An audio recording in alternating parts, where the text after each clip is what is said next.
attending my presentation. I'm going to be talking about intrusion detection systems. So, yes, my name is Sylvia Lovina Chidi. I've traveled all the way from London today to give a speech on IDS systems. Are you all familiar with IDS systems? Yes? No? Okay, a little bit? Okay, so I'm going to keep this session really, really light so that you can understand what I'm talking about. Today, I intend to give you an overview of what we call HIDs, NIDs, and IPDs. And I'm going to then, in the final part of my presentation, introduce you to about 10 popular intrusion detection systems that are open source and are totally free. And they're very useful for your organization or your company. And for those of you that don't know what these abbreviations are, I just put them down here. An HID is a host intrusion detection system. An NID is a network intrusion detection system. And an IPD is an intrusion prevention system. If you're a security professional in your company or in your organization, you'll be using this terminology very often. The agenda for today, as you can see, is by the time I finish talking, you will have a rough idea of what an intrusion detection system is. I'll be talking about the 4 different categories of IDS systems that we have and how they work. And then I will give you a little bit of insight to some hacking techniques. There's so many hacking techniques out there, but it's very important that you familiarize yourself with the very popular ones. Because if you're trying to detect activity on your network, or on your servers, or on your databases, it's very important that you have an idea about various hacking techniques. And finally, if you're a manager or a director, you need to understand how that will play a very important role in terms of good security practices in the organization. And last of all, we will briefly look at the tools. I won't cover them in detail. You can ask me questions at the end of the session or email me. Before I actually start, I just thought I'd just talk about what an intrusion is. An intrusion, are we all familiar with what it is? Yeah? Just in case, it's unauthorized activity on your network, unapproved activity on your database or your servers, anything that compromises the confidentiality, the integrity, and the availability of your communication, of your data, and of your network. That's what we mean by an intrusion. And some of these things are common terminology. Have a look at them later. But they're very often used when you're trying to detect activity on your network. A true positive, a false positive, a false negative, a true negative, and I can explain that later. So I just want to introduce you to this 1-minute video. I hope it plays. I asked the guy, he says yes it does. So let's have a look.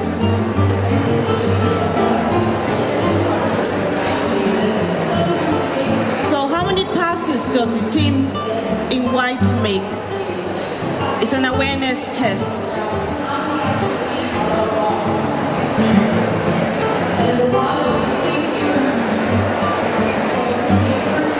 And this video is relevant to what I'm talking about.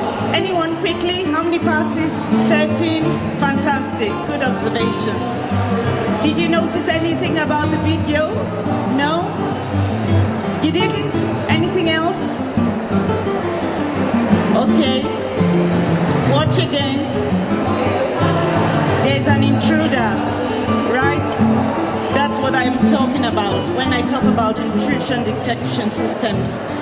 It's very easy to miss something when you don't know what you are looking for. So that's detection. That's what we're going to be talking about. You need to know about hacking tools. It's very easy to miss something if you don't know what you're looking for. So very quickly, I'm going to cover the definitions of HIDs, IPDs. An IDS system is simply tools or methods and software and your resources, your staff, that help you identify or report unauthorized approved network activity on your network. You need to have them. Some of you may be already familiar with some tools like Onion, Snort, and there's lots more out there in the market. But not every activity is an intrusion. So you need to decide, is this activity really a threat or is it something I can ignore? And these IDS systems are very important today. Security is very important in your organization. You definitely need to find out what servers need IDS systems. Where on my network do I need an IDS system?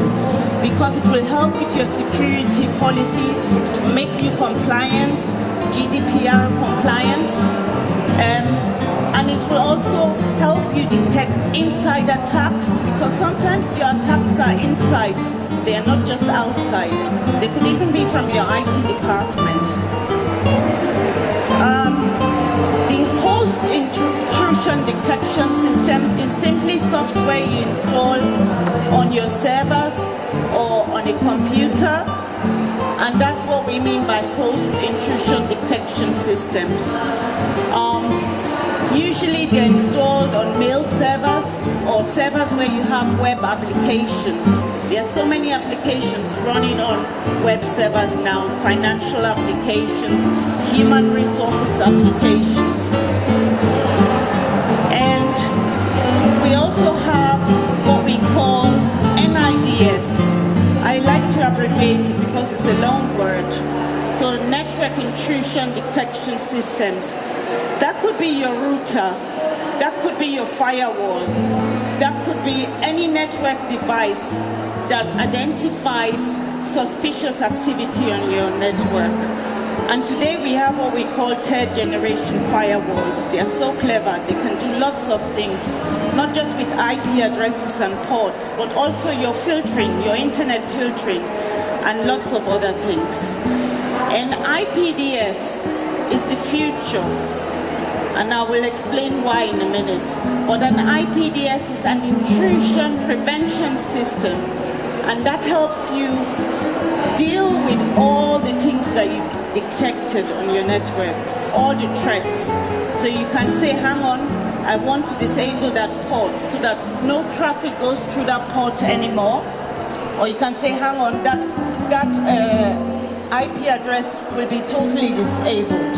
So that's what an intrusion prevention system is. It's very important. I'm just giving you 5 reasons why you need to have intrusion detection and intrusion prevention systems. And one is you need to, on a regular basis, if you're managing your department or if you're a security professional, you need to always make sure on a daily basis and weekly basis you identify all your incidents, both on your database servers and your network servers. You need to log that information. Not all the information you can log, so you might need to log them to a central database so you can look at them later. You need to report anything that you find suspicious. That can be an alert. Like for example, in my school, we do safeguarding. So we want to make sure the children are safe on the internet. If we find out there's any suspicious activity, my chief executive is alerted, I'm alerted, everyone is alerted, everyone that is part of that safeguarding team. And also it helps you to find where you have weaknesses in your security policy. You may need to revise your patching policy. Hang on, I need to patch every week. Or hang on, I need to patch immediately something comes out. It helps you with your audits and your GDPR and also with your senior management team. Quickly, I just need to make sure that I'm within the time frame. I'm just going to look at the various common hacking techniques. And I've used one or two of these before. So the first one is a keylogger. Has anyone heard of the keyloggers file? Okay, some of you have not. It's a very simple piece of software. So if you leave your computer, you're working in a company and you leave your computer maybe for 5 minutes, someone can quickly install that keylogger on your computer and you wouldn't even know about it. And what it does is it records every single keystroke that you make. So if you're on the internet, you type in your username, your password, your banking details, records that. And then that person can come back later and look at a note pad with all that information and do serious damage to your personal finances or to the company's finances or to data. So IDS systems will detect that. They can detect what software runs on all the computers in your organization on a daily basis. So if there's anything that is suspicious, you can act immediately. So that is something that you need to be aware of. The second one is a famous one. Everybody knows about it. It's shut down so many companies. You've heard of the National Health Service in London being shut down because of the denial of service. If you haven't, then you've heard of it now. So that's when an attacker floods your network with so many messages. So it's a bit like email spam, yeah, when you're being spammed. But your network can be spammed as well. And then it means your network crashes or it's extremely slow and nobody can operate and it affects your business. So that's one of the hacking, that's a second popular hacking technique. The third one is eavesdropping. The threat is not immediate. Someone can eavesdrop into your network for about 6 months and gather all the information that they want. And they do that in various ways. They can have a laptop that connects to your wireless, and they have some software, and they're looking at all the packages, passwords, and all the information. Or they can actually go and see where you have network points. If you haven't shut those network points and they're live, they can put in their own cable and they can eavesdrop into your network. So try and disable all your network points that are not being used around the organization. It's very important. So that's eavesdropping. It's a passive attack. That's what they mean by passive attack. The fourth popular hacking technique, some of you have probably been affected by this. I have. I've gone to websites, I've clicked on an advert, and then immediately my laptop is infected with a virus or something malicious. I've had a friend, all her documents were encrypted, and she had to call a number to pay some money, and I said, don't, because you'll be paying for a lifetime. So that's the fourth one. And then the fifth popular one is one we are all familiar with, and that's virus or Trojans. And they come in various forms and they have various impacts on your network or on your desktop or on your application. That always changes. So you need to always make sure that you're on top of up to date with your virus software. So I just want to talk briefly about the future of IPS or IDS or HIDS. In the future, I feel that IDS will be outdated because you don't just want to detect threats in your network or on your servers, you also want to be able to prevent them. And earlier on I spoke about third generation firewalls. They act as both IDS and intrusion prevention systems. It's better that you have an IPS that has IDS functionality in your organization.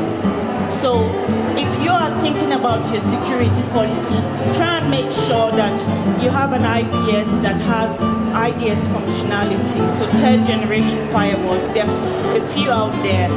There's FortiGate, there's Juniper Network, Cisco as well has some very good intrusion prevention systems. And HIDS will continue to play a very important role in future because you have lots of web servers now that run a lot of web applications that are relevant to your organization or relevant to you. So in general, intrusion prevention systems can help you block all sorts of traffic, malicious traffic, and they can handle worm and virus threats, so they are the future. Do you agree or you don't agree? Yeah? Oh, very good. I just thought I'd show you a quick network diagram because you might be thinking, how do I design the security? How do I introduce IDS systems into my network?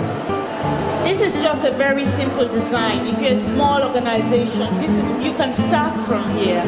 So you can have some host intrusion detection systems on your web server, on your email server.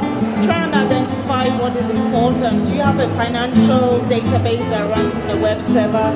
Do you have an HR database that runs in a web server? So have them installed and make sure that they have alerts and simple reporting mechanisms in place. At least you have started. And also your network-based intrusion detection system should be between your firewall and your router. And this a part of, some of you might already be familiar with the term, it's called the DMZ. So the demilitarized zones, DMZ. So now I'm going to introduce you to 10 tools that are open source. They are very easy to install. If you have any problems, you can email me. I can, help you, set you in the right direction. But these are the popular intrusion detection tools that we have today in the market. They are open source and they are totally free. And you can see they will tell you what operating systems they are compatible with. So some of them can run on all Windows, Mac, Linux, Unix, and some can only run on maybe Linux.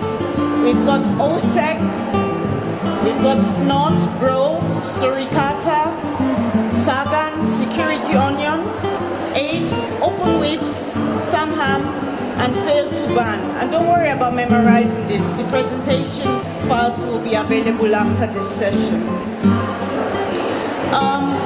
Very quickly, this is the leading #1 host intrusion detection system in the market that a lot of people use.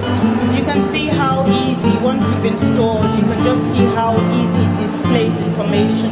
It shows you attackers that are on your host, your server, and by host I mean your server, anything that has your application running.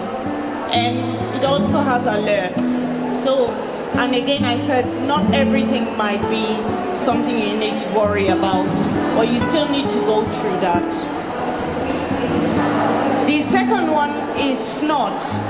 And Snot, has anyone used Snot here? No, you haven't used Snot. There are YouTube videos that will teach you Snot in half an hour, 1 hour, but maybe 24 hours if you're a very slow learner. So Snot is the leading NIDS, and it can examine your network traffic. It can help you detect suspicious activity on your network. So that is Snot. So many security professionals use it. It's so useful. And for those that find Snot a little bit difficult because you need to know a few command prompts here and there, they prefer to use something like that because it has more visual functionality. With Snot, you do need to know a little bit of command lines and so on. So that's Suricata. And we have Bro. That's another free NIDS. And what Bro does, you can see the picture tells you everything it does.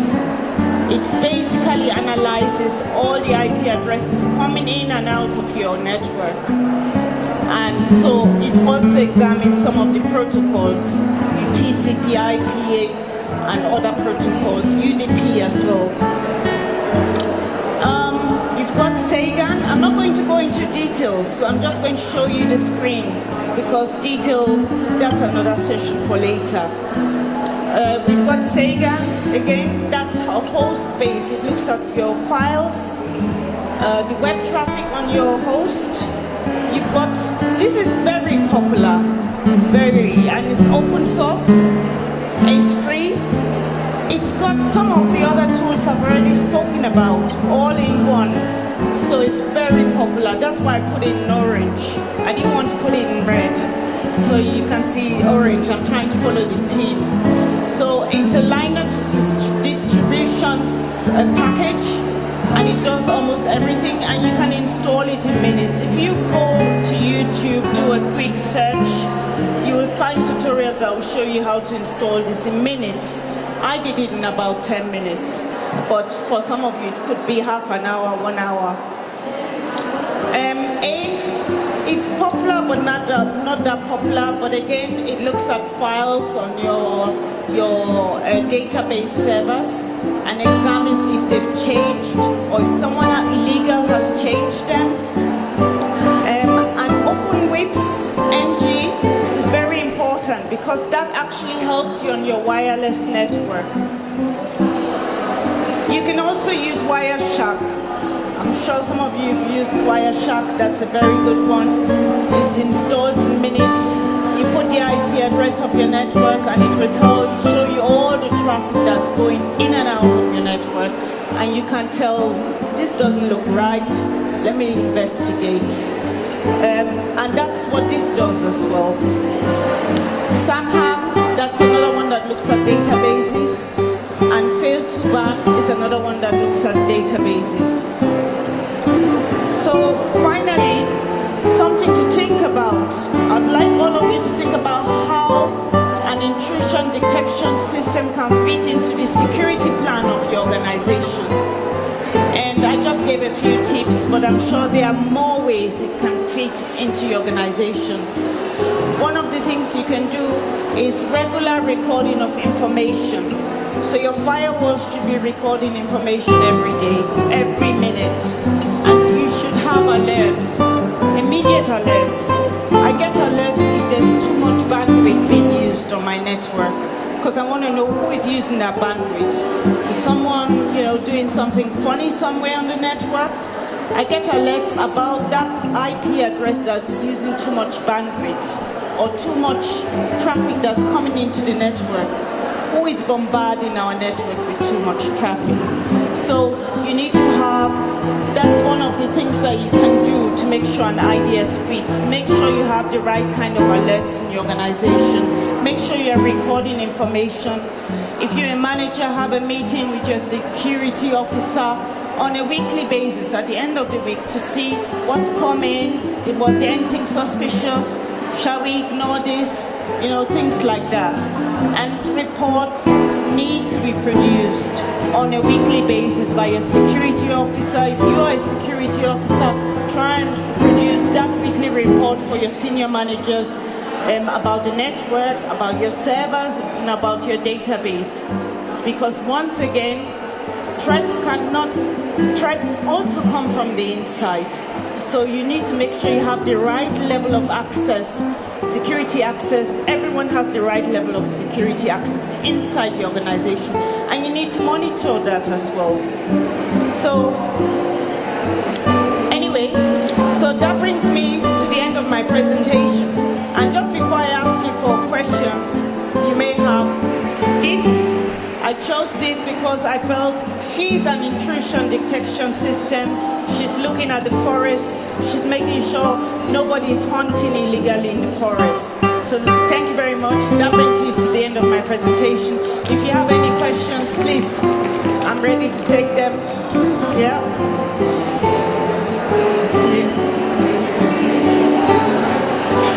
Thank you. So if you have a system that is, if you have a system that's completely in a